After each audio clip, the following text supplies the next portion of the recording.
आपण पाहत आहोत SN न्यूज मराठी। लाईक करा, शेअर करा, सबस्क्राइब करा।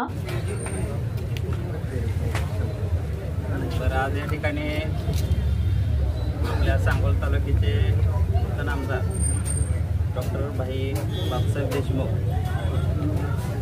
हे या सांगोला तालुक्यावर लालबावटा आबासाहेबांनंतर फडकवलेला आहे आणि जोपर्यंत आपल्या शेतकरी कामगार पक्षाचा आमदार होणार नाही तोपर्यंत चप्पल पायात घालणार नाही असं गेल्या 15 जानेवारी 2023ला मी एक संकल्प केला होता, तो आज माझा पूर्ण झालेला आहे।